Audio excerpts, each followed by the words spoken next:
Hello my dear students, कैसे हैं आप लोग। मैं सौरभ श्रीवास्तव आपका स्वागत करता हूं अपने ऑफिशियल यूट्यूब चैनल उड़ान कंपटीशन क्लासेस पर। आज मैं आपके लिए मैथ की बहुत अच्छी ट्रिक्स और तरीके लाया हूं और आज मैं आपके सामने रखूंगा उन ट्रिक्स और तरीकों को कि आप अपने जीवन में कैसे आगे बढ़ सकें और कैसे उन सवालों को लगा सकें। अक्सर पेपर में आप डरते हैं, सवाल नहीं लगा पाते हैं, तो आज मैं उन्हीं कुछ ट्रिक्स लेकर आया हूं। उनको ही देखना है और उनको लगाना है। चलिए स्टार्ट कर। लोगों के लिए लाया हूं मेंसुरेशन के कुछ बहुत ही महत्वपूर्ण प्रश्न जो अक्सर पेपर में आते ही हैं और सभी परीक्षाओं में आजकल जो भी परीक्षाएं चलती हैं उसमें सारे प्रश्न वो पूछे जाते हैं। तो बड़े हंसी और खुशी के साथ पढ़ते हैं और जो हमारे साथ हमसे पढ़ चुके हैं और हमें जानते हैं वो ज़रूर ये जानते होंगे कि अगर मेरे साथ पढ़ रहे हैं तो बड़ा इंटरेस्टिंग पढ़ना होता है और पढ़ाई करते करते बहुत अच्छा लगता है। मेरे साथ जब आप कोई लोग भी पढ़ते हैं, बच्चे कहते हैं कि जब आपके साथ पढ़ते हैं तो बहुत अच्छा लगता है और सही बात ऐसा है। मेरे साथ पढ़ेंगे तो आपको बहुत अच्छा लगेगा और हर बात समझ में भी आएगी। चलिए स्टार्ट करते हैं कि हम कौन कौन सवाल लेकर आए हैं। सबसे पहले त्रिभुज। तो त्रिभुज में जानने से पहले पहले त्रिभुज के कुछ फार्मूले जान लेते हैं। तो त्रिभुज होता क्या है, सबसे पहले हम त्रिभुज के बारे में बता देते हैं। त्रिभुज ये होता कौन सी चीज़ है, त्रिभुज ये है क्या। तो त्रिभुज के बारे में जान लेते हैं कि त्रिभुज कैसा होता है। तो सबसे पहले देखते हैं त्रिभुज में एक ये रेखा हो, ये तीन रेखाओं का एक समूह होता है जो आपस में जुड़ी होती हैं। 1 2 3, ये क्या है, त्रिभुज। त्रिभुज की भुजाएं मान लेते हैं, ये भुजा ए है, ये बी है, ये सी है। त्रिभुज ऐसा हो सकता है, तीनों भुजाओं का एक समूह होता है जो आपस में जुड़ी हुई हो, क्या कहलाता है, त्रिभुज। ठीक है, और ये बंद होता है। ठीक है, कभी कभी त्रिभुज ऐसा भी, इसको कहते हैं समकोण त्रिभुज। क्या कहते हैं, समकोण त्रिभुज, क्योंकि ये 90 डिग्री पर होता है। ठीक है, जैसे इसे ऊंचाई भी कह सकते हैं, इसे आधार भी कह सकते हैं। इसे क्या कह सकते हैं, ऊंचाई भी कह सकते हैं। इसे क्या कह सकते हैं, आधार। इसे आधार भी कह सकते हैं। ठीक है, कुछ त्रिभुज ऐसे होते हैं जैसे कि तीनों भुजाएं बराबर हों, ये भुजा भी x हो, मान लेते हैं ये भुजा भी x हो, तो ये कैसे हो गए, समबाहु त्रिभुज इसे कह देते हैं। तो इनके फार्मूले सबसे पहले हम लोग देख लेते हैं, फार्मूले क्या होते हैं। तो आसानी से समझिएगा, जल्दबाजी करने की कोई जरूरत नहीं है। मैं इन सारे फार्मूलों को कोशिश करूंगा कि आप लोगों को याद हो जाए। त्रिभुज का क्षेत्रफल, ये त्रिभुज का क्षेत्रफल तब है जब तीनों भुजाएं अलग अलग हों और उसका कोई सीक्वेंस ना बन रहा। तो फार्मूला होता है S, S minus A, S minus B, S minus C. Where मतलब जहां, हिंदी में भी मैं बताता हूं, जहां एस बराबर, जहां एस बराबर ए प्लस बी प्लस सी बटे 2।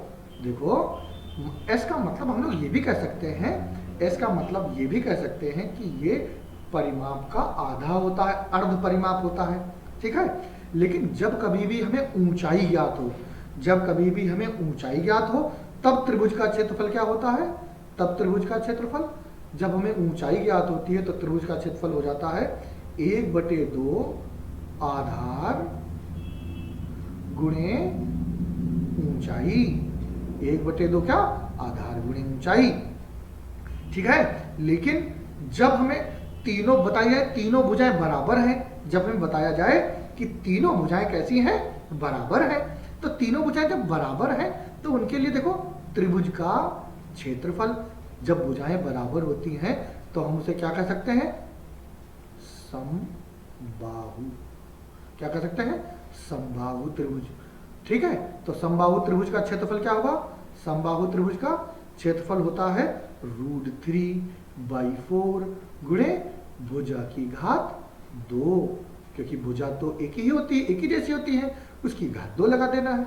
ठीक है, ये कॉपी पे नोट भी करते जाइए। जब कॉपी पे नोट होंगे और जब हम सवाल बताएंगे तो आपको यही सारी चीजें सामने आ जाएंगी और आप आसानी से समझ भी सकते हैं। ठीक है, और जब आप खाली सुन लेते हैं, समझ लेते हैं और फिर बाद में लगाते हैं तो भूल जाते हैं कि हमारा कौन सा फार्मूला लगेगा, हमको क्या करना चाहिए। ऐसे इधर उधर आंखें घुमाते रहते हैं और सवाल लगता नहीं है। इसलिए कॉपी पेन लेकर ही बैठा करें, और नहीं लेके बैठे थे तो इसे पॉज कर दीजिए, कॉपी पेन ले आइए। कहाँ दूर है कॉपी, कहाँ दूर है पेन, और कहाँ आप घर में बैठे आराम से लीजिए कॉपी पेन और तब लगाइए।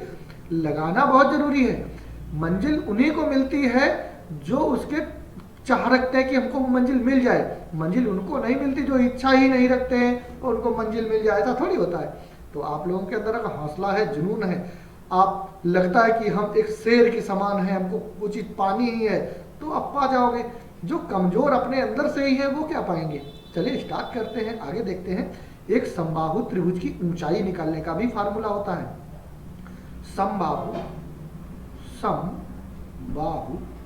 त्रिभुज की ऊंचाई, समबाहु त्रिभुज की ऊंचाई होती है √3/2 गुणे भुजा।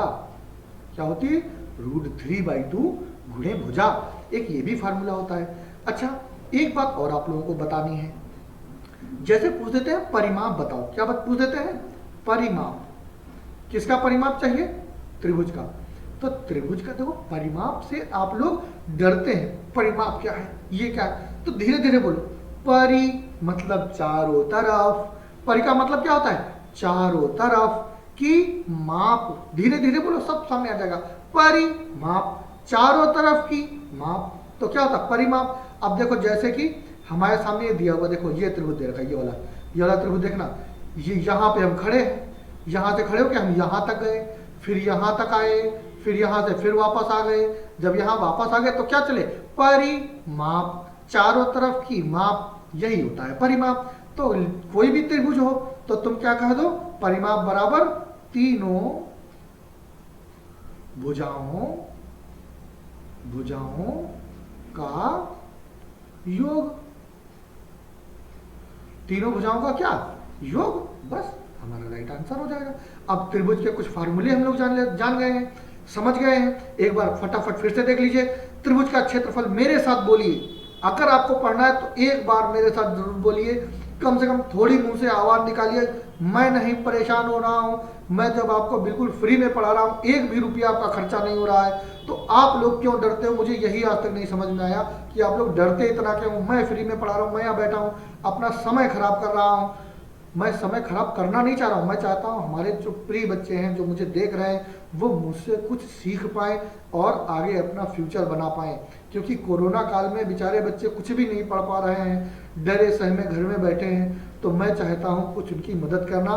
शायद मेरी ये जो मैं कर रहा हूँ, शायद ये सफल हो जाए और आप लोग मुझसे मदद प्राप्त कर पाएँ। चलिए स्टार्ट करते हैं। याद कराता हूँ, आप लोग बस एक बार मेरे साथ जरूर बोलिए। त्रिभुज का क्षेत्रफल बराबर √S, S - A, S - B, S - C, जहां S बराबर A + B + C बटे 2। वैसे ही एक और है त्रिभुज का, क्या? त्रिभुज का क्षेत्रफल बराबर, जब ऊंचाई ज्ञात हो, याद रखिएगा, जब ऊंचाई कहीं पे दिया हो और आधार कहीं पे दिया हो, तभी ये फार्मूला लगाते हैं, 1/2 आधार गुणे ऊंचाई। तीसरा क्या दिया है? त्रिभुज का क्षेत्रफल, समबाहु त्रिभुज का क्षेत्रफल क्या होता है? √3/4 गुणे भुजा स्क्वायर। √3/4 गुणे भुजा स्क्वायर क्या होता है भाई? √3/4 गुणे भुजा स्क्वायर। जब कभी समबाहु त्रिभुज की ऊंचाई पूछ दे तो √3/2 गुणे भुजा, √3/2 गुणे भुजा, √3/2 गुणे भुजा। परिमाप का पूछ दे तो परिमाप मैंने अभी बताया, चारों तरफ की माप। तो तीन ही भुजाएं हैं, तो एक तरफ से चले, घूमे, फिर चले, ऐसे गए, पहले ऐसे गए, फिर ऐसे चले, फिर यहीं वापस आ गए। तो क्या हो गया? परिमाप, चारों तरफ की माप। तीन भुजाएं हैं तो तीनों भुजाओं का क्या? योग। कितना आसानी से हम लोग इसको समझ सकते हैं। एक बात बतानी और है, कभी कभी ये वाला, ये जो हमने बताया था, ये त्रिभुज, इसका एक सीक्वेंस बन जाता है। तो सीक्वेंस अगर मेरे साथ है तो थोड़ा सा याद करना पड़ेगा और बहुत आसानी से याद हो जाएगा। ये समबाहु त्रिभुज होता है, सॉरी ये समकोण त्रिभुज होता है, इसमें ये लंब होता है, ये आधार होता है, और 90 डिग्री के सामने की भुजा कर्ण कहलाती है। हमेशा याद रखना, 90 डिग्री के सामने की भुजा हमेशा क्या कहलाती है? कर्ण कहलाती है। इसको याद रखना, कर्ण हमेशा बड़ा होता है। तो इनका कुछ सीक्वेंस है, वो सीक्वेंस कुछ हम संख्याएं लिखते हैं, तो देख लीजिए। नंबर 1 3 4 5, 3 4 5। नंबर 2 6 8 10, 6 8 10। 3 नंबर 12 16 20, 12 16 20। फिर क्या होती है? 13 12 5, 13 12 5। 13 12 5। अब मेरे साथ एक बार बिल्कुल एकाग्रचित होकर आराम से इसे कहें। ये देखना अभी आगे चल के कई सवालों में हमारी मदद भी करेगा। चलो मेरे साथ बोलो, 3 4 5 6 8 10 12 16 20 13 12 5। फिर से एक बार, 3 4 5 6 8 10 12 16 20 13 12 5। ऐसे ही पॉज करके कम से कम 5-6 बार कहें, जिससे कि ये याद हो जाएगा। अब इसमें देख लीजिए बड़ी भुजा कौन है, 5, तो ये इसमें कर्ण होगा। ये लंबा आधार में से कोई भी हो सकते हैं। इसमें से बड़ी भुजा कौन है, 10 है, बाकी लंबा और आधार हो सकते हैं। इसमें बड़ी भुजा कौन है, 20 है, यही कर्ण होगा, बाकी लंबा आधार हो सकते हैं। इसमें बड़ी भुजा 13 है, बाकी ये दोनों लंबा आधार में से कोई भी हो सकते हैं। चलिए आपको ये जो भी है इसका चाहे स्क्रीनशॉट ले लीजिए, चाहे इसे याद कर लीजिए, चाहे कॉपी पे लिख लीजिए, जैसी आपकी इच्छा। ठीक है, अगर मेरी माने तो कॉपी पे जरूर लिख लें, अगर मेरी नहीं मानते हैं तो आप जैसा उचित समझें, क्योंकि आप अपने लिए बहुत अच्छा और उचित समझ सकते हैं, मुझसे ज्यादा आप अपने लिए सोचते होंगे। चलिए आगे बढ़ते हैं, इन सवालों को देख लेते हैं कैसे सवाल इससे आते हैं।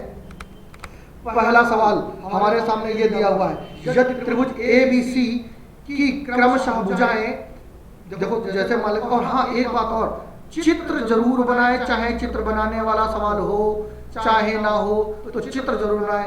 त्रिभुज ABC की भुजाएं कितनी है, ये A हो गया, ये B हो गया, ये C हो गया। AB बराबर 4, तो ये 4 हो गया।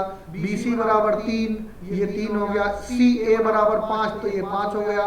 सेंटीमीटर हो तो त्रिभुज का क्षेत्रफल, तो याद करो मैंने अभी बताया था 3 4 5, तो समकोण होता है 3 4 5। अगर आपने याद किया होगा 3 4 5, अभी हमने हमको याद कराया था, तो इसका मतलब आपको याद होना चाहिए। ठीक है, बाद में भूल जाओ तो इसकी कोई गारंटी नहीं लेता, क्योंकि आप अपने बारे में ज्यादा सोचते हो, हमसे जो बेहतर समझ सकते हो, इसलिए याद कर लेते तो इस वाले को तुरंत लग जाएगा।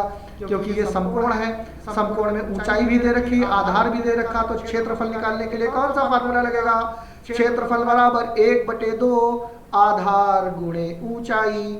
आधार गुणे क्या होता है, ऊंचाई। आधार कितना, 1/2। आधार बताओ बेटा, ये देखो दिया है कितना, 4, गुणे ऊंचाई कितनी दे रखी है, 3। तो 2 से इसको काट दो, कितना हो गया, 2 दूनी 4, 2 तिया 6, तो 6 क्या है, सेंटीमीटर स्क्वायर। हमेशा याद रखिएगा, क्षेत्रफल में जो यूनिट होती है वो स्क्वायर में होती है, मात्रक हमेशा वर्ग में होगा। ये याद रखिएगा, पेपर में बहुत ज्यादा इसकी डिमांड होती है। अगर आप ये नहीं देखोगे ऑप्शन में स्क्वायर है कि खाली सेंटीमीटर लिखा है, तो आप गलत भी करके आ सकते हो, इसलिए ध्यान रखिएगा। अगला सवाल देखते हैं हमारा क्या है। हमारा अगला सवाल है, किसी त्रिभुज की भुजाएं 3 सेंटीमीटर 4 सेंटीमीटर 5 सेंटीमीटर है। इस त्रिभुज की भुजाओं के मध्य बिंदुओं को मिलाने से बने त्रिभुज का क्षेत्रफल क्या होगा। किसी त्रिभुज की, फिर से मैं पढ़ देता हूं, आप लोग ध्यान से देखिए। मैं इसलिए तेजी से बोलता हूं कि वीडियो ज्यादा बड़ा ना हो और आपको आसानी से समझ में आ जाए। अगर मैं तेज बोल रहा हूं तो पॉज कर करके आसानी से सुन सकते हैं। मेरे पास समय का थोड़ा अभाव रहता है, इसलिए मैं थोड़ा जल्दी जल्दी बोलता हूं कि, और आप अपने वीडियो को पॉज कर करके भी देख सकते हैं और समझ सकते हैं, कई बार सुन सकते हैं। अगर मैं ही धीरे हो जाऊंगा तो आप तेज कैसे बनोगे, अगर मैं धीरे हो जाऊंगा तो आप हमसे भी धीरे हो जाओगे। इसलिए मैं तेजी से बोलता हूं, आप हमसे भी तेज निकले, मैं ये चाहता हूं। तो देखते हैं क्या लिखा हुआ है। लिखा हुआ है, किसी त्रिभुज की भुजाएं 3 सेंटीमीटर 4 सेंटीमीटर तथा 5 सेंटीमीटर है। इस त्रिभुज की भुजाओं के मध्य बिंदुओं को मिलाने से बने त्रिभुज का क्षेत्रफल क्या होगा। तो सबसे पहले हम एक त्रिभुज बना लेते हैं, क्योंकि 3 4 5 दिया है, तो उम्मीद है आप लोगों को याद होगा एक समकोण ही बनेगा। ठीक है, थोड़ी आल्ट हमारी खराब है तो ध्यान रखिएगा, हल्की तिरछी लाइन हो गई तो डरने की कोई जरूरत नहीं है। सर जी की थोड़ी आल्ट कमजोर है, लाइन थोड़ी तिरछी भी हो सकती है, लेकिन आप लोग की आल्ट अगर अच्छी हो तो सही ही बनाए चित्र। चलिए देखते हैं, किसी त्रिभुज की भुजाएं 3 सेंटीमीटर, तो ये 3 हो गई मान लेते हैं। ये 4 सेंटीमीटर, तो ये 4 हो गई। कर्ण हमेशा बड़ा होता है तो 5 हो गया। ये एक सीक्वेंस होता है किसका, समकोण त्रिभुज का। अब देखते हैं इसके भुजाओं के मध्य बिंदु, तो ये भुजा है, एक ये भुजा है, क्या मध्य बिंदु, एक ये भुजा का मध्य, अगर सीक्वेंस है इसको ऐसे मिला दें, ये तो एक प्रमेय होती है। प्रमेय को याद रखें, किसी त्रिभुज की भुजाओं के मध्य बिंदुओं को आपस में मिलाने पर 4 त्रिभुजों का निर्माण हो जाता है जो आपस में बराबर होते हैं। फिर से सुनिए, किसी त्रिभुज की भुजाओं के मध्य बिंदुओं को आपस में मिलाने पर कितने 4 त्रिभुजों का निर्माण होता है जो आपस में क्या होते हैं, बराबर होते हैं। तो इसका मतलब 1 2 3 4, ये 4 त्रिभुज मान लेते हैं, चारों आपस में बराबर है। तो जितना बड़े वाले का क्षेत्रफल निकाल लेते हैं, जो ए बी सी मान लेते हैं, ए बी सी ये बड़ा वाला है, इसका क्षेत्रफल निकाल लेते हैं। तो क्षेत्रफल के बराबर हम लोगों को पता है, क्षेत्रफल बराबर क्या होता है, 1/2 आधार गुणे क्या होता है, ऊंचाई, होता है कि नहीं। तो 1/2 गुणे आधार कितना है, 4, गुणे ऊंचाई कितना है, 3। तो 2 से काट दो, कितना हो गया, 2 दूना 4, कितना हो गया, 6। अब ये तो बड़े का आ गया। अब चारों त्रिभुज बराबर होते हैं तो छोटे त्रिभुज का क्षेत्रफल क्या होगा, छोटे त्रिभुज का क्षेत्रफल जो ये वाला बना है, देखो ये वाला, ये छोटा मेरा मतलब है, छोटे तो सब हैं और सभी एक जैसे हैं, किसी का भी निकाल लो सभी एक जैसे ही लगेंगे। ये जो छोटा सा त्रिभुज बना, ये वाला जो डार्क कर दिया है, 2 नंबर वाला जो है, इसका क्षेत्रफल निकालना है। तो बड़े त्रिभुज का क्षेत्रफल बटे 4, चौथाई तो होगा, तो 6/4 कर दिया। दिख नहीं रहा होगा, फिर से मैं लिख देता हूँ, 6/4 कर दिया। काट दो 2 से, 3/2। हमारा राइट आंसर कितना हो जाएगा, 3/2। कह सकते हैं 1.5 भी कह सकते हैं। क्षेत्रफल कितना हो सकता है, 1.5 सेंटीमीटर स्क्वायर। हमारा राइट आंसर ये हो जाएगा। तो उम्मीद है ये सवाल समझ में आया होगा। बस फ्री में पढ़ रहे हैं, कोई भी आपको पैसा नहीं देना, बस छोटी सी एक फीस आपको देनी है। फीस की जगह पर बस आप इसको बच्चों को शेयर कर दें और हमारे लिए आप इसको लाइक कर दें कि मुझे भी थोड़ा अच्छा लगे, ठीक है। और लाइक कर दें, बच्चों को शेयर कर दें, जो भी आपके साथी हों। बस इतनी ही आपकी फीस है। और अगर हमारे वीडियो आप चाहते हो तो सब्सक्राइब जरूर कर दें, जिससे कि आप लोगों को नई नई जो मैं सवाल डालूंगा, जो वीडियो डालूंगा, इसकी नोटिफिकेशन आपको मिलती रहे। चलिए आगे बढ़ते हैं और अगला सवाल देखते हैं क्या है। हमारा अगला सवाल है, किसी त्रिभुज का परिमाप कितना है, 30 सेंटीमीटर है। तो त्रिभुज का परिमाप का मतलब जानते क्या होता है, तीनों भुजाओं का योग, यही मैंने अभी बताया था। तो परिमाप बराबर कितना है, 30 सेंटीमीटर। उसका क्षेत्रफल 30 वर्ग सेंटीमीटर है। क्षेत्रफल भी देखो 30 है, ठीक है, 30 वर्ग सेंटीमीटर है, सेंटीमीटर स्क्वायर, ये सेंटीमीटर में ही है, ठीक है। इसकी सबसे बड़ी भुजा की लंबाई 13 है। तो सबसे बड़ी भुजा की लंबाई 13 है। मैंने तुम लोगों को देखो एक पहाड़ा पढ़ाया था अभी, ये क्या पहाड़ा पढ़ाया था, 13 12 5, 13 12 5 अभी पढ़ाया था, याद करो। सबसे पहले वाली लाइन में हमने पढ़ाया था 3 4 5 6 8 10 12 16 20, 13 12 5। देखो आ गया 13 12 5, देखो 5 भी है और 13 भी है। अब इन तीनों को जरा जोड़ के दिखाओ, ये 5 और 12 17, 17 और 13 कितने होते हैं, 30। तो परिमाप तो 30 आ गया। अब क्षेत्रफल भी चेक कर लेते हैं। क्षेत्रफल बराबर आधार गुणे ऊंचाई बटे 2 होता है, 1/2 आधार गुणे ऊंचाई, ठीक है। तो आधार कितना है, 1/2 आधार कितना है, 12 गुणे 5। तो 2 से 12 को काट दो, कितना, 6, 6 पंचे 30। देखो 30 क्षेत्रफल आ रहा, देखो हमारा भी क्षेत्रफल 30 है। जोड़ने पे तीनों भुजाओं का योग परिमाप 30 आ रहा। तो हमारा राइट आंसर क्या हो जाएगा, उसकी सबसे छोटी भुजा की लंबाई क्या होगी। तो सबसे छोटी भुजा कौन है, देखो हमारे पास सबसे छोटी भुजा कौन है, 5। तो हमारा आंसर क्या हो जाएगा बेटा, 5 हमारा राइट आंसर हो जाएगा। तो समझ गया ना मेरी बात को। अगर हमने वो जो ट्रिक्स बताई थी, 4 जो हमारे सीक्वेंस 4 थे, 3 4 5 6 8 10 12 16 20 13 12 5, अगर आप ये याद कर लेते तो कितना आसान हो जाएगा, ठीक है। जो मैं बताऊं उसको आप समझते रहिए और याद करते रहिए, बार बार देखिए। तो कम से कम आपके 3 से 4 नंबर जो हमारे एनटीपीसी का है उससे आ सकते हैं। अगर आप टीटी की परीक्षाएं देते हैं तो टीटी में भी इससे नंबर बहुत सारे आते हैं, बहुत सारे नंबर इससे आ जाएंगे और इसके सवाल भी कई आते हैं। ये मैं नहीं कह रहा हूँ, आप कोई भी कॉपी कोई भी किताब उठा के देख लीजिए, जो भी पेपर में उनको उठा के देख लीजिए, उसमें ये अक्सर पेपर में आते हैं और बहुत सवाल पूछे भी जाते हैं। तो अगर देख रहे हैं तो आपके नंबर बढ़ जाएंगे बहुत आसानी से। चलिए आगे बढ़ते हैं, अगला सवाल देखते हैं। किसी त्रिभुज का क्षेत्रफल ये सामने दिया हुआ है, आधार और संबंधित ऊंचाई। देखो आधार और ऊंचाई जब भी दे रखी हो तब क्षेत्रफल का फार्मूला मैंने बताया है, क्षेत्रफल बराबर कितना होता है, 1/2 आधार गुणे ऊंचाई, यही बताया था ना जब आधार और ऊंचाई दे रखी हो।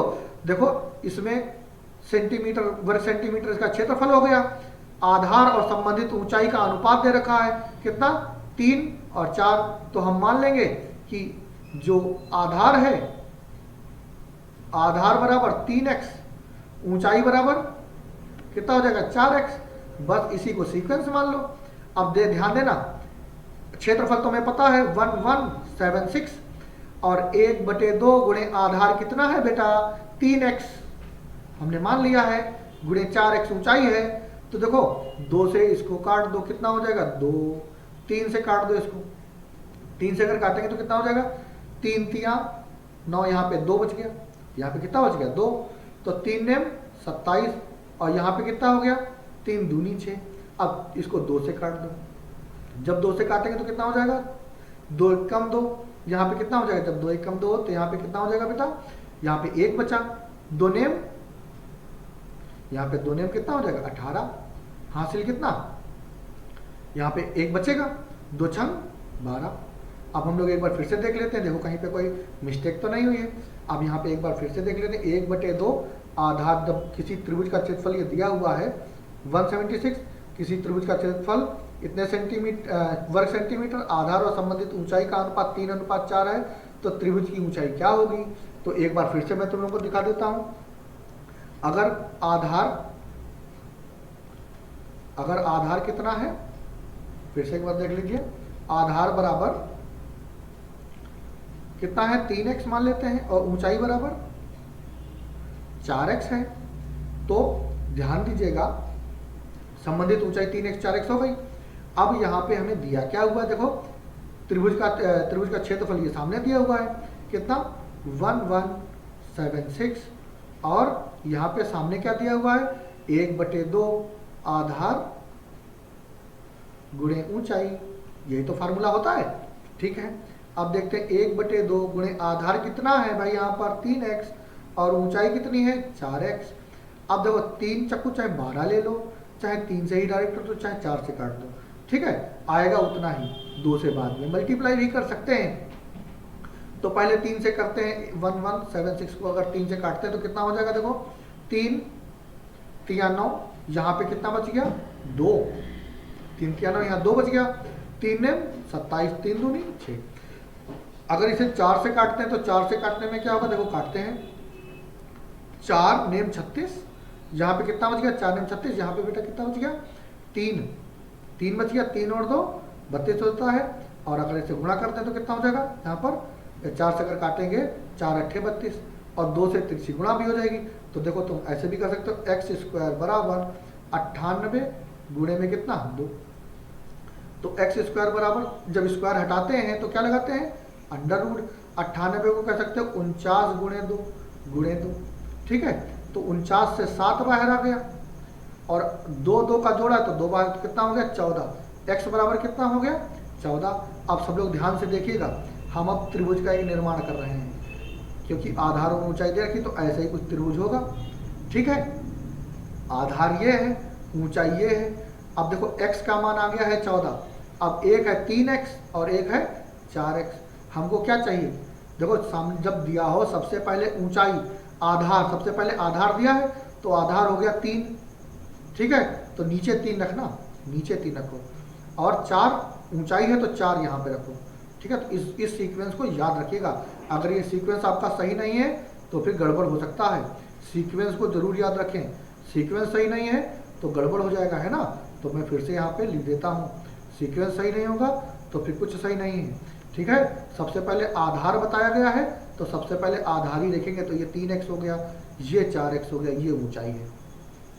अब जब देखो 1x बराबर 14 है तो तो हमें निकालना क्या ऊंचाई, तो 1x बराबर 14 तो 4x बराबर 14 चक्कू 56, तो ऊंचाई बराबर क्या हो जाएगी, ऊंचाई बराबर 14 गुणे में 4, तो 14 चक्कू कितना होता है 56, हमारा राइट आंसर हो जाएगा और हम बहुत आसानी से इसको निकाल सकते हैं।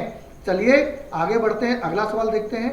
और अगले जो हमारे तरीके हैं, कौन कौन से सवाल आ रहे हैं, अभी बहुत सारे सवाल बाकी हैं, हम आज एक वीडियो बना रहे हैं जिसमें सारे सवाल हम लाए हैं। थोड़ा सा बड़ा हो सकता है लेकिन आपकी सारी समस्याएं दूर हो सकती हैं। चलिए स्टार्ट करते हैं। आयत। अब ये आयत क्या होता है? आयत का मतलब वो जल्दी जल्दी सब लोग समझ लीजिए, ये आमने सामने की भुजाएं बराबर होती हैं। ये भुजाएं बराबर होती हैं और ये भुजाएं बराबर होती हैं। ठीक है। और एक बात याद रखें, आमने सामने की भुजाएं बराबर होती हैं, भुजाएं 90 डिग्री पर होती हैं। कितने डिग्री पर होती हैं? 90 डिग्री पर होती हैं। और विकर्ण भी बराबर, विकर्ण का मतलब विपरीत कोने आपस में मिले हों। ये विकर्ण भी आपस में कैसे होते हैं? बराबर होते हैं। विकर्ण भी बराबर होते हैं। फिर से सुने, आयत की आमने सामने की भुजाएं बराबर होती हैं, विकर्ण भी बराबर होते हैं और भुजाएं 90 डिग्री पर होती हैं। विकर्ण एक दूसरे को विकर्ण एक दूसरे को काटते हैं। तो याद रखिएगा, बिल्कुल सीक्वेंस में आधे आधे पर ही काटेंगे। चलिए शुरू करते हैं। इसका फार्मूला क्या होता है? तो आयत का क्षेत्रफल होता है लंबाई गुणे चौड़ाई। अगर ये L है और ये B है तो लंबाई गुणे चौड़ाई। ठीक है। परिमाप क्या होता है? परिमाप, तो परिमाप का मैंने पहले ही बता चुका हूं। परिमाप बराबर चारों तरफ की माप। परिमाप का मतलब क्या होता है? चारों तरफ की, जो चारों तरफ होता है उसकी माप को क्या कहते हैं? परिमाप। तो देखो 2 ब्रैकेट L प्लस B, तो डरने की कोई बात नहीं है। लंबाई और चौड़ाई को जोड़कर उसका दुगुना कर देते हैं। लंबाई और चौड़ाई को जोड़कर क्या कर देते हैं? उसका दोगुना कर देते हैं और हमारा राइट आंसर आ जाता है। बहुत आसानी से आता है, कोई डरने की बात नहीं है। अब हम लोग क्या करते हैं, देखिएगा, आगे बढ़ते हैं और करने की कोशिश करते हैं। इसका एक विकर्ण काफी पूछा जाता है। विकर्ण बराबर होता है ये विकर्ण, तो कर्ण के समान ही होता है √L² प्लस B²। इसमें 3 ही फार्मूले होते हैं। कभी कभी ऐसा भी पूछ देता है, इसके चारों तरफ एक रास्ता है, इसके बीच में रास्ता है।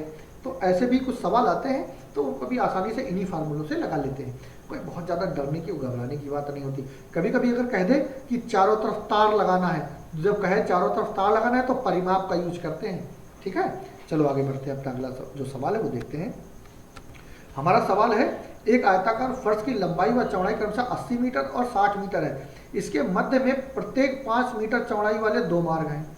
इस मार्ग में देखो क्या लिखा, इस मार्ग में जोड़ने के लिए 50 सेंटीमीटर आकार के कितने पत्थरों की आवश्यकता होगी? तो सबसे पहले मैंने बताया था फिगर बना लो। फिगर अगर बनाते हैं तो आसानी से सवालों को समझा जा सकता है। फिगर है ये सामने आपके, ये आपके क्या बने हैं? ये आपके 2 रास्ते बने हैं। 5 सेंटीमीटर का ये भी रास्ता है, 5 सेंटीमीटर का ये भी रास्ता है। ये 80 मीटर की, देखो 5 सेंटीमीटर नहीं है, 5 मीटर है। 5 मीटर है, ठीक है। ये भी 5 मीटर है, लेकिन ये चौड़ाई कितनी है? 60 मीटर। ये चौड़ाई 60 मीटर है। तो इस बात को भी याद रखना है कि इसका फार्मूला क्या हो। तो कोई फार्मूले की बात थोड़ी, जो रास्ता आपको सामने दिखाई दे रहा है ये भी तो आयताकार है। आयत की लंबाई कितनी होती है? आयत का क्षेत्रफल कितना होता है? लंबाई गुणे चौड़ाई। देखो कभी कोई चीज़ लगानी हो, किसी भी क्षेत्र में कोई चीज़ लगानी हो, पूरे में भरना है कोई भी चीज़, जैसे पत्थर भरने हैं या टाइल्स लगाने हैं या उसमें कोई सफाई करनी है या घास लगानी है, तो उसके क्षेत्रफल को निकालते हैं। क्या निकालते हैं?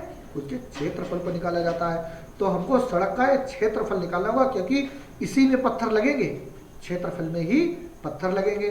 जो सड़क का क्षेत्रफल है इसी में पत्थर लगाने हैं। जो सड़क की जगह है उस सड़क में पत्थर की कुटवाई या पत्थर लगाने हैं। ठीक है। तो कैसे लगेंगे वो मैं बताता हूँ। तो सबसे पहले इस सड़क का क्षेत्रफल निकाल लेते हैं। क्या होता है? लंबाई गुणे चौड़ाई। तो इसकी लंबाई तो सड़क की पता है 80 है। यहाँ से यहाँ तक लंबाई कितनी है? यहाँ से यहाँ तक लंबाई कितनी? 80 गुणे चौड़ाई कितनी है सड़क की? इस सड़क की चौड़ाई कितनी? 5, सबको पता है। 5 सेंटीमीटर चौड़ी रास्ता थी तो चौड़ाई हो गई 5, प्लस इस सड़क की लंबाई कितनी है? इस सड़क की लंबाई 60 ही तो होगी, जो ये है वही ये है। तो इस सड़क की लंबाई कितनी होगी? 60 गुणे में चौड़ाई कितनी है इस सड़क की? इस सड़क की चौड़ाई है 5। लेकिन एक बात बेटा देखो, ये सड़क और ये सड़क जब जा रही है तो बीच में ये चौकोर खाना 2 बार आ गया। देखो ये जो चौकोर खाना चित्र में है ये 2 बार आ गया। जब ये 2 बार आ गया है तो एक बार घटा दो। 5 का एक वर्ग बन रहा है, 5 5 5 का, तो 5 का वर्ग कितना? 25, इसमें से घटा देना होगा। तो सामने इस 8 पंचे 40, 400 प्लस 6 पंचे 30, 300 माइनस का कितना? 25। अगर इन दोनों को जोड़ोगे कितना हो जाएगा? 700 माइनस 25 बराबर 675। अब कभी भी तुम्हें पूछा जाए पत्थरों की संख्या क्या होगी, तो याद रखना बड़े का क्षेत्रफल बटे छोटे का क्षेत्रफल। जब कभी भी किसी चीज़ में कोई संख्या लगानी हो, कोई भी संख्या भरनी हो या लगानी हो, जैसे कहा जाए एक कमरा है, उस कमरे में टाइल्स लगाने हैं, कितने टाइल्स लगेंगे, तो तुमको एक बात याद रखनी है, कमरे में जो फर्श पे मान लगते हैं पत्थर या टाइल्स, तो कमरे की फर्श का क्षेत्रफल बटे टाइल्स का क्षेत्रफल, इस तरीके से मतलब। ठीक है, तो क्या करना है, बड़े का क्षेत्रफल बटे छोटे का क्षेत्रफल। कब, जब संख्या पूछी जाए। क्या पूछी जाए, संख्या, पत्थर या टाइल्स की। तो इस समय पत्थर की पूछी जा रही, तो पत्थरों की संख्या बराबर बड़े का क्षेत्रफल बटे छोटे का क्षेत्रफल। तो देखो ऊपर है मीटर में और नीचे दिया है सेंटीमीटर में, तो इसको भी मीटर में बदल लो, 0.5 गुणे 0.5, दशमलव हटा दिए तो ऊपर कितना बढ़ गया, 100 बढ़ गया। अब 5 से इसे काट दो, 5 एकम 5, 5 तिया 15, 5 सत्ते 35। अब एक बार 5 से और काट दो, 5 दूनी 10, 5 सत्ते 35, और ये 2 जीरो लग जाए, कितना हो जाएगा 2700। कितना हो जाएगा, हमारा राइट आंसर हो जाएगा 2700 पत्थरों की आवश्यकता पड़ेगी। कितनी पड़ेगी जरा सब लोग बताओ, 2700 पत्थरों की आवश्यकता पड़ेगी। अगला सवाल देखते हैं। हमारा अगला सवाल है, किसी आयताकार मैदान की लंबाई तथा चौड़ाई का अनुपात 2:1 है। अब चित्र फटाफट चित्र बनाए तेजी से, अगर कॉपियां पी लिए बैठे हैं तो चित्र फटाफट बनाया करें, तुरंत चित्र बनाएंगे तो जल्दी लगेगा। किसी आयताकार मैदान की लंबाई तथा चौड़ाई का अनुपात 2 ये 2 है, 2x और ये x 1x, 2:1 है। देखो 2:1 हिंदी में लिखा है, संख्या में लिखा हो, कोई दिक्कत नहीं।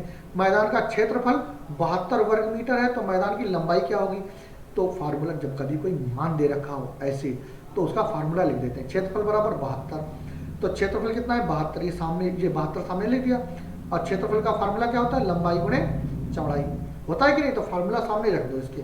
तो लंबाई कितनी है 2x गुणे x, ये कितना लिखा 72, अगर 2 से काटने कितना होगा 36, x स्क्वायर बराबर कितना 36। अब याद करो, जब स्क्वायर हटाते हैं तब रूट लगाते हैं, क्या लगाते हैं, अंडर रूट, क्या लगाते हैं, जब स्क्वायर हटाते हैं तब अंडर रूट लगाते हैं। तो x बराबर अंडर रूट 36, क्या हो जाएगा 6, x बराबर 6। हमें लंबाई पूछी गई है, तो 6 दूनी कितना हो जाएगा, लंबाई कितनी थी 2x, तो कितना हो जाएगा 2 गुणे 6 मतलब 12, चौड़ाई 6 लंबाई 12। ठीक है, तो इस प्रकार हमने देखो इसका उत्तर निकाल लिया, हमारा राइट आंसर हमारे सामने आ गया। कितना आसान, अगर चित्र बनाओगे तो जल्दी लग जाएगा। अगला सवाल देखते हैं। किसी आयताकार मैदान की लंबाई और चौड़ाई का अनुपात में जो अनुपात है वो 3:2 का, यदि इसका परिमाप 80 मीटर है तो इसकी चौड़ाई क्या होगी। अब देखो, फिर देखो इसमें एक मान दे रखा परिमाप, तो परिमाप बराबर कितना है 80। तो परिमाप का फार्मूला क्या होता है, 2 ब्रैकेट l प्लस b। लेकिन सबसे पहले आपको क्या करना है, एक चित्र बना लेना है। ये लंबाई हो गई 3x और ये हो गई 2x, क्योंकि आगे चल के हमको काम करना है। चित्र जरूर बनाओ, चित्र बनाया तो समझ लो आसान हो जाएगा सवाल। 2 से काट दो, यहाँ कितने हो गए 40। अब l कितना है 3x, l कितना है देखो, यहाँ पे 80 है, 3:2 के अनुपात में लंबाई चौड़ाई, तो ये 40 हो गया। अब क्या चाहिए, इसकी चौड़ाई चाहिए, तो l b कितना है बेटा, यहाँ पे 2x बराबर कितना 40। अब देखो 3 2 5x बराबर कितना 40, 5 से काट दो, यहाँ कितना हो गया 5 8 40, 8 x बराबर कितना हो गया 8। अब देखो यहाँ पे कितना हो गया, देखो 8 दूनी 16, 8 तिया 24, 24 24 48 और 16 16 32, 80 हो जाएगा 48 और, ठीक है, तो कितना हो जाएगा 80 हो जाएगा आराम से। कितनी आसानी से हम सवाल को लगा सकते हैं और समझ सकते हैं कि कैसे ये लग सकता है सवाल। देखो x बराबर आ गया, तो हमको क्या चाहिए थी, इसकी चौड़ाई चाहिए, तो 2x थी, तो 1x बराबर 8, तो 2x बराबर 16, तो चौड़ाई कितनी हो जाएगी 16 सेंटीमीटर, या मीटर में हो तो मीटर, सेंटीमीटर में तो सेंटीमीटर, तो इस समय मीटर में है तो ये मीटर में हो जाएगा 16 मीटर, हमारा राइट आंसर हो गया। चलिए आगे बढ़ते हैं, अगला सवाल देखते हैं। अगला सवाल के वर्ग के बारे में बताया जा रहा है। वर्ग क्या होता है इसके बारे में बता देता हूँ।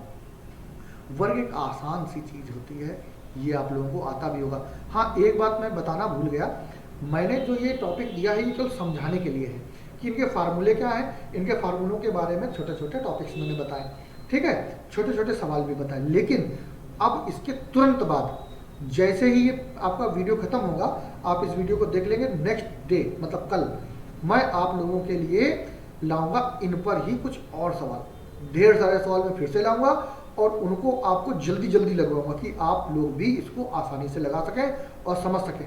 चलिए, क्योंकि इसकी प्रैक्टिस कराना भी तो जरूरी है। अब देखें, वर्ग की सभी भुजाएं क्या होती हैं? बराबर। जितनी भी भुजाएं होती हैं सभी बराबर होती हैं और 90 डिग्री पे होती हैं। कितनी डिग्री पे होती हैं? सभी भुजाएं बराबर होती हैं और 90 डिग्री पर भी होती है। इस बात को भी हमेशा याद रखना है। इसका क्षेत्रफल होता है, और हाँ एक बात रखना, विकर्ण भी क्या होते हैं? बराबर होते हैं। विकर्ण बराबर होते हैं। विकर्ण जो होते हैं वो क्या होते हैं? बराबर होते हैं। ठीक है, तो क्षेत्रफल बराबर क्या होता है? भुजा की घात 2। भुजा की घात 2। परिमाप बराबर क्या होता है? 4 गुणे भुजा। एक होता है विकर्ण। क्या होता है?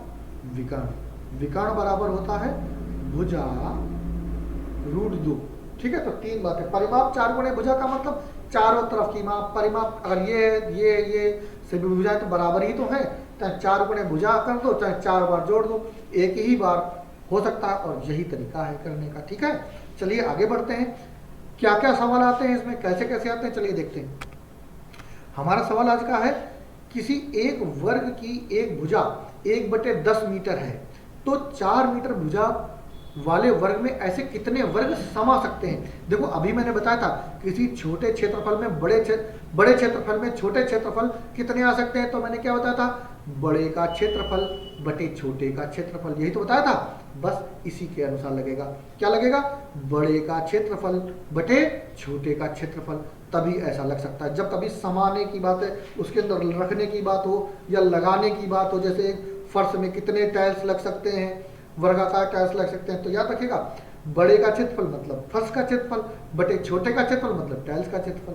तो वही ये बात हो गई, ये छोटा है ये बड़ा है ना, तो बड़े का क्षेत्रफल बटे छोटे का क्षेत्रफल। तो क्या निकालना है? कितने समा सकते हैं? तो संख्या बराबर बड़े का क्षेत्रफल भुजा स्क्वायर बटे छोटे का क्षेत्रफल 1/10 है ना, तो 1/10 का मतलब ऐसे वर्ग। तो 4 का वर्ग कितना होता है? 16 बटे 1/10 का मतलब क्या होता है? 1/100। तो ये 100 कहाँ चले जाएंगे बताइए? 100 कहाँ चले जाएंगे? ऊपर। तो कितना हो जाएगा जरा बताओ? 1600। कितना हो जाएगा? 1600। अगर आप चाहते हो ऐसे भी कर सकते हो, 16 है बटे में 0.01 भी कर सकते हो। जब दशमलव हटाओगे तो 2 जीरो ऊपर बढ़ा सकते हो, नीचे 1 से कोई लेना देना नहीं रह गया। तब भी हम लगा सकते हैं, ऐसे भी लगा सकते हैं, कोई भी तरीके से हल कर सकते हो। फिलहाल हमारा राइट आंसर क्या आ गया है? 1600। ठीक है, 1600 वर्ग समा सकते हैं। ठीक है, हमेशा याद रखिएगा बड़े का क्षेत्रफल बटे छोटे का क्षेत्रफल, ये बात हमेशा याद रखिएगा, तभी सवाल लग पाएगा, वरना सवाल नहीं लगेगा। अगर आपको ये वीडियो अच्छे लग रहे हो, जो हम पढ़ा रहे हैं अच्छा लग रहा हो, तो इसे लाइक शेयर करने में बिल्कुल भी कंजूसी ना करें, क्योंकि यही समझ लीजिए हमारी गुरु दक्षिणा है। ठीक है, चलिए आगे बढ़ते हैं। अगला सवाल, अगले सवाल में हम जानकारी करेंगे समचतुर्भुज की। समचतुर्भुज क्या होता है, किस प्रकार से इसमें सवाल लगते हैं, इसको देखना होगा।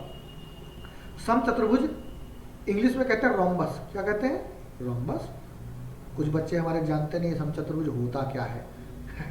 ठीक है, तो इसमें परेशान होने की बात नहीं, वर्ग से ही संबंधित होता है। बस सभी भुजाएं बराबर होती हैं इसमें, और विकर्ण एक दूसरे को 90 डिग्री पे काटते हैं। विकर्ण एक दूसरे को कितने डिग्री पे काटते हैं? 90 डिग्री पे काटते हैं, और समान जगह पर मतलब बराबर बराबर काटते हैं। उदाहरण के लिए अगर ये 6 है, अगर ये विकर्ण 6 है तो 3 में टूट जाएगा। अगर ये विकर्ण 12 है तो 6 में टूट जाएगा। मतलब आधे आधे पे, ये पॉइंट पर आधे आधे पे विकर्ण कट जाता है, ये बात याद रखिएगा। और एक बात मैंने और आपको बताई थी कि कर्ण 90 डिग्री के सामने की भुजा को क्या कहते हैं? कर्ण। इस बात को याद रखिएगा। तो इसका क्षेत्रफल क्या होता है मैं बता देता हूँ। समचतुर्भुज का क्षेत्रफल होता है विकर्णों का गुणनफल, विकर्णों का गुणनफल बटे में 2। विकर्णों का गुणनफल बटे में 2। परिमाप बराबर है 4 गुणे भुजा। एक और क्षेत्रफल होता है, जरा सुन लीजिए। इस क्षेत्रफल को मैं इसलिए बता रहा हूं कि कभी कभी आ जाता है। याद रखिएगा, जब ऊंचाई दे रखी हो, क्या दे रखा हो? जब ऊंचाई दे रखी हो तब ये फार्मूला याद करना। क्या? आधार गुणे ऊंचाई, ये होता है। ये कब लगेगा? ये स्पेशल कंडीशन लगेगा जब ऊंचाई ज्ञात हो। जब ऊंचाई ज्ञात हो तब ये वाला फार्मूला यूज कीजिएगा, वरना अदरवाइज ये यूज ना कीजिएगा। चलिए आगे बढ़ते हैं कि कौन कौन से सवाल इसमें, चलो देख लेते हैं जल्दी जल्दी। एक समचतुर्भुज के विकर्ण 24 सेंटीमीटर और 10 सेंटीमीटर, इस समचतुर्भुज का परिमाप क्या होगा? फिर से देख लेते हैं। एक समचतुर्भुज के विकर्ण 24 सेंटीमीटर और 10 सेंटीमीटर है, इस समचतुर्भुज का परिमाप क्या होगा? तो सबसे पहले चित्र बना लेते हैं, और अगर आप लोगों को इसका फार्मूला याद ना हुआ हो तो रोक करके पीछे भी देख लिया करो, ठीक है। पीछे देखने में कोई रुपया नहीं लगता कि हमारी पिक्चर ऐसी चल रही है, हमें टिकट नहीं मिलेगा। टिकट यहाँ पे नहीं है, तुम्हारे हाथ में मोबाइल है, तुम रिचार्ज 500-600 का तो कराते ही हो, तो पीछे पलट के भी देख लो। ये पढ़ाई चल रही है, इसमें ये थोड़ी चल रहा है कि इंटरटेनमेंट चल रहा है। ये तुम्हारे भविष्य के साथ खेल होगा जो तुम देखते नहीं, पीछे देखा करो फार्मूला क्या था, फिर पलट के आगे आ गए। आगे पीछे मतलब आगे पीछे भी कर सकते हो ना, जो भी तुम देख रहे हो वीडियोस को आगे पीछे करके भी देखा जा सकता है, ठीक है। मुझसे ज़्यादा तुम लोगों को पता होगा कि क्या होता है मोबाइल में, है ना, क्योंकि मोबाइल के ही तुम लोग महारथी होते हो। चलो देखते हैं। एक समचतुर्भुज के विकर्ण, एक ये 24 है, क्या है 24, और ये कितना है 10। तो मैंने बताया था आधा हो जाता है, 24 का 12 मान लेते हैं, ये हो गया। और इसका 5 हमने ये भी बताया था विकर्ण एक दूसरे को 90 डिग्री पे काटते हैं, तो 90 के सामने की भुजा कर्ण होती है। क्या होती है? कर्ण। अब हम जब सबसे पहले आप लोगों को पढ़ाते सबसे पहले, तो उसमें मैंने बताया था 4 कंडीशन बताई थी, 3, 4, 5, 6, 8, 10, 12, 16, 20, 13, 12, 5। तो देखो 5 है, 12 है, तो क्या होगा 13। अगर ये 13 तो ये भी 13, ये भी 13 और ये भी 13। तो हमने परिमाप का फार्मूला क्या बताया था, पीछे जाके भी दे सकते हो। परिमाप बराबर 4 गुणे भुजा, तो 4 गुणे 13, तो 13 चक्कू क्या हो जाएगा 52। कितना आसान है। देखो ये त्रिभुज मान लो, ये त्रिभुज मान लिया था। अब देखो ये हो गई 90 डिग्री इसके सामने कर्ण। अब सबसे पहले अगर चले जाओ तो सबसे पहले ही मैंने बताया था, क्या बताया था, फिर से एक बार बता देता हूँ। 3, 4, 5, 6, 8, 10, 12, 16, 20, 12, 16, 20 और 13, 12, 5। ये सीक्वेंस हमने बताए थे, अगर आप लोगों ने देखे हो तो देखो 12 है और 5 है, तो बचा क्या 13। तो हमने 13 मान लिया यहाँ पर, और 13 ये है तो सभी भुजाएं 13-13 होंगी। तो फार्मूला क्या था, परिमाप बराबर 4 गुणे भुजा। कितना आसान है, 13 चक्कू 52 हमारा राइट आंसर आ गया। लेकिन चित्र जरूर बनाएं, चित्र नहीं बनाएंगे तो सवाल इसमें समझ में नहीं आएगा, और आप लोग कहेंगे कि हमें समझ नहीं आता। जो बताएं उसको करोगे तभी तो समझ में आएगा, कि अपने मन से ही करते रहोगे तो समझ में आ जाएगा। इसलिए करते जरूर रहें। और देखते हैं, एक ये सवाल दिया हुआ हमारे सामने, एक समचतुर्भुज के विकर्णों की लंबाई 8 सेंटीमीटर और 6 सेंटीमीटर है, समचतुर्भुज की भुजा की लंबाई क्या होगी? तो सबसे पहले मैंने बताया था चित्र बनाएं, चित्र बना लिया। चित्र बनाने के बाद ये सभी भुजाएं आपस में कैसी हैं, बराबर हैं। ये विकर्ण हो गए, ये क्या हो गए, ये विकर्ण हो गए। विकर्ण एक दूसरे को आधे आधे पे काटते हैं, तो विकर्ण की लंबाई 8 है तो 4 4, 6 है तो 3 3। अब याद करो, 3 4 5 6 8 10 12 16 20 13 12 5, 13 12 5। तो ये 90 डिग्री के सामने है, तो ये क्या होगा कर्ण। तो 4 है, 3 है, तो ये क्या होगा 5। और हमको भुजा की लंबाई चाहिए थी, हमारा राइट आंसर आ गया। भुजा कितनी है, भुजा बराबर 5। अगर परिमाप पूछे तो 4 गुणे भुजा, परिमाप पूछे तो क्या 4 गुणे भुजा, 5 चक्कू 20 हो जाएगा। परिमाप पूछ दे, अगर पूछ दे इसका परिमाप बताओ, परिमाप बराबर 4 गुणे भुजा, तो 4 गुणे 5, तो 5 चक्कू 20। कुछ हमारे प्यारे स्टूडेंट होते हैं वो थक जाते हैं, सर जी इतना कैसे पढ़ लें। जब बेटा मैं तुमको पढ़ा सकता हूँ, मैं किसी संकोच के बगैर तुम्हें पढ़ा रहा हूँ, संकोच नहीं कर रहा हूँ पढ़ाने में, अपना समय निकाल कर, कीमती समय मैं अपना निकाल कर तुम्हें पढ़ा रहा हूँ, तो क्या तुम लोग बैठ के पढ़ भी नहीं सकते? थोड़ा बहुत तो अपना समय निकाल सकते हो और पढ़ सकते हो, समझ सकते हो, और उसके बाद पेपर में इसको सॉल्व भी कर सकते हो। लेकिन तुम लोग क्या करते हो, थोड़ा सा आलस कर जाते हो, हम आज नहीं देखेंगे, एक बार में ही देखो और बार बार रिपीट करके देखो। कसम खा के बैठो कि मैं जब तक समझ नहीं जाऊंगा तब तक इस वीडियो को देखता रहूंगा, ठीक है। ऐसी धारणा के साथ बैठना है और आगे बढ़ना है। चलिए आगे बढ़ते हैं। हमारा राइट आंसर आ चुका है। भुजा कितनी थी? 5। हमने एक्स्ट्रा में बताया था परिमाप, तो परिमाप ही आ गया। अगला सवाल है हमारा, एक समचतुर्भुज के विकर्ण क्रमशः 32 सेंटीमीटर 24 सेंटीमीटर, इस समचतुर्भुज का परिमाप क्या होगा? तो फिर वही पुराना सवाल आ गया। इसका क्या फिगर बनाएंगे? फिगर क्या है?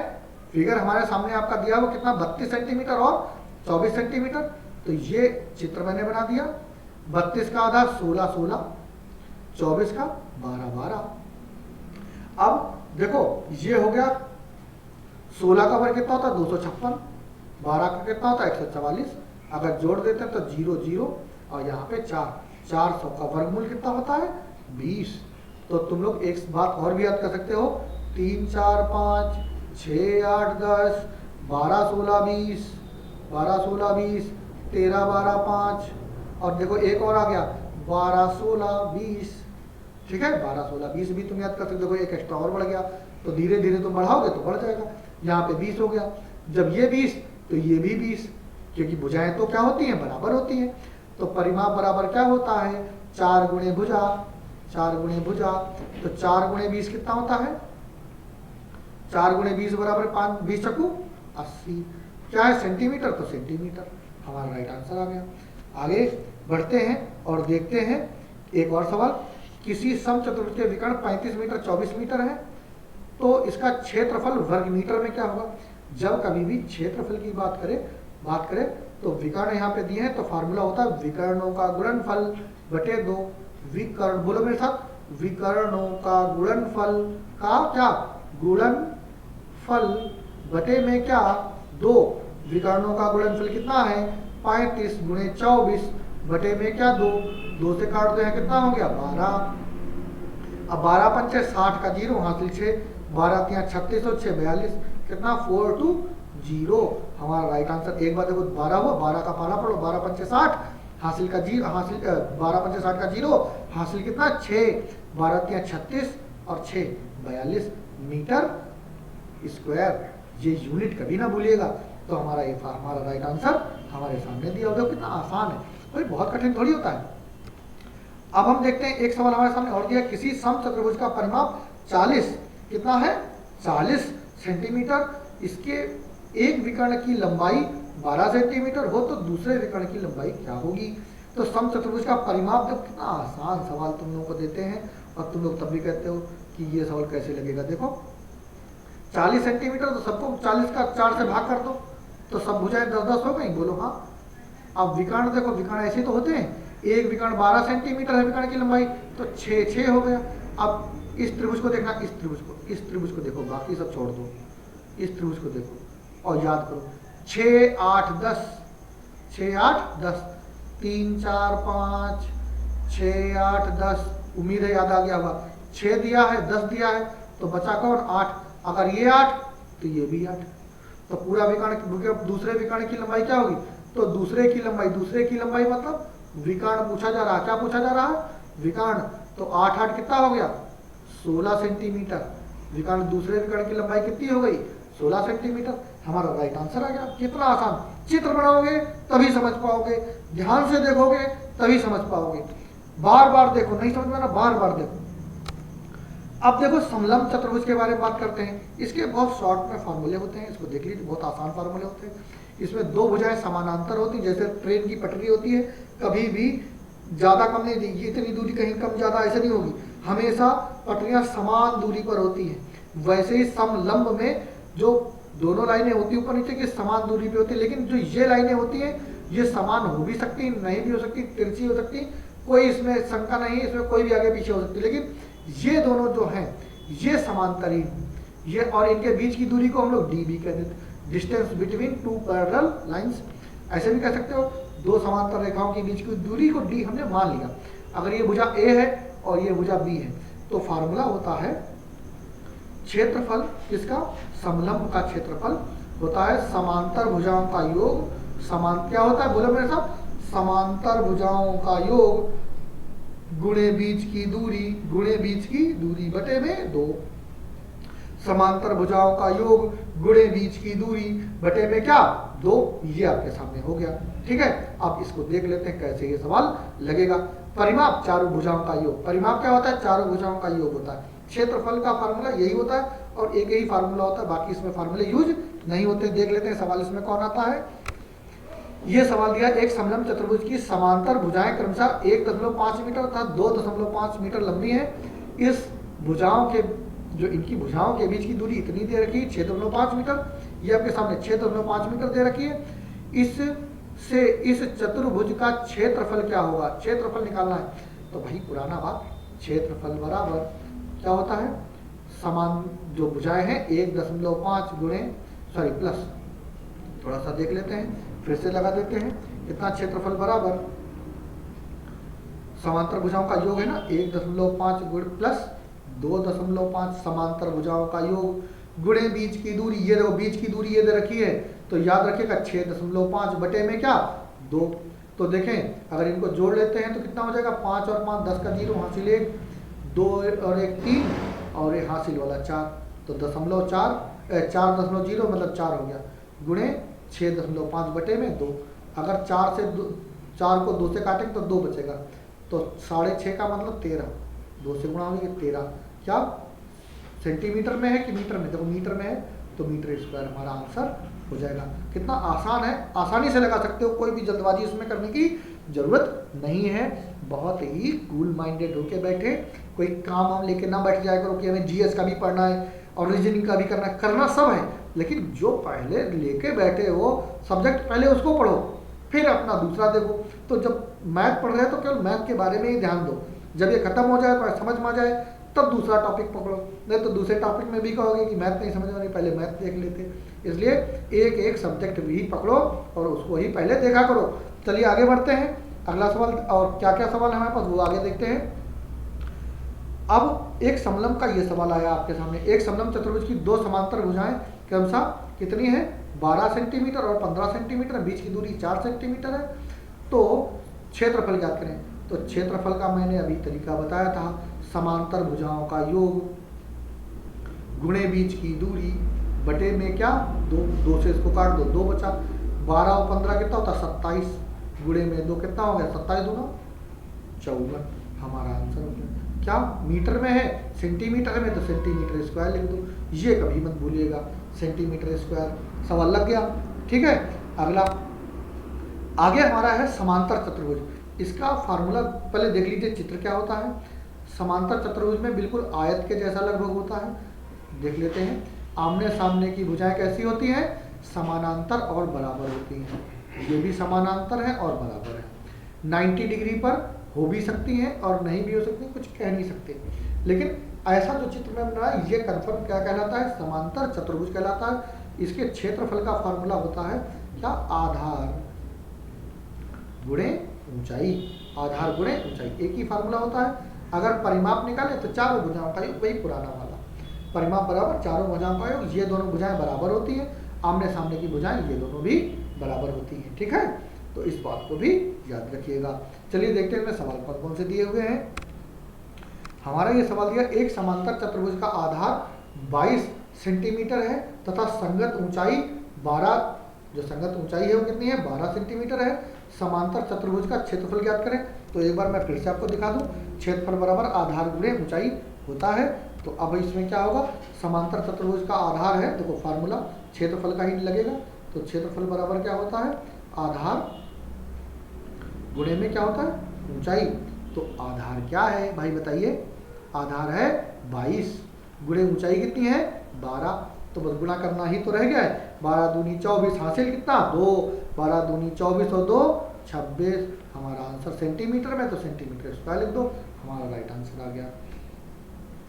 तो हमने देखा अगला सवाल। अगला सवाल क्या? एक समांतर चतुर्भुज का आधार 13 सेंटीमीटर है तथा ऊंचाई 5 सेंटीमीटर है, का क्षेत्रफल क्या होगा? अब देखो फिर क्षेत्रफल का फार्मूला, क्षेत्रफल बराबर क्या होता है? आधार गुणे ऊंचाई, आधार गुणे ऊंचाई। अब आधार कितना है? आधार है 13, ऊंचाई है 5, 13 पंचे 65 सेंटीमीटर स्क्वायर। हमारा राइट आंसर हमारे सामने दिया हुआ है। कितना आसान है, आप समझ नहीं सकते। ये जो चैप्टर होता है बहुत आसान होता है, लेकिन बच्चों का डर ये डर बहुत, ये फोबिया है, समझ लो मैथ का फोबिया। इससे बच्चा डरता रहता है, और डर खत्म हो गया, बस डर के आगे जीत है। तुमने सुना होगा, ये बहुत सारा ऐड आता है, तुमने सुना होगा डर के आगे जीत है, तो इसके आगे भी जीत है। अगर डर खत्म हो गया तभी तो जीत मिलेगी, वरना ऐसे डरते रहोगे, कहीं छुपे रहोगे, छुपने में तुम्हारी नौकरी चली जाएगी, दूसरा कोई ले लेगा। जो डर जिसका खत्म हो गया वही नौकरी पा जाएगा। तो अगर हमारा वीडियो अच्छा लगा हो तो इसे लाइक, शेयर और सब्सक्राइब जरूर कर दीजिएगा। Thank you for watching. और हमेशा याद रखिए, जीत उसी की होती है जो कर्म करता है। हम लोगों का लिखा है, कर्महीन सपने सुख नाही। अगर कर्महीन व्यक्ति है तो उसके जीवन में कभी सुख नहीं हो सकता। Thank you for watching. इसी उद्देश्य के साथ आप लोग पढ़ाई करेंगे और अच्छे से करेंगे। ओके।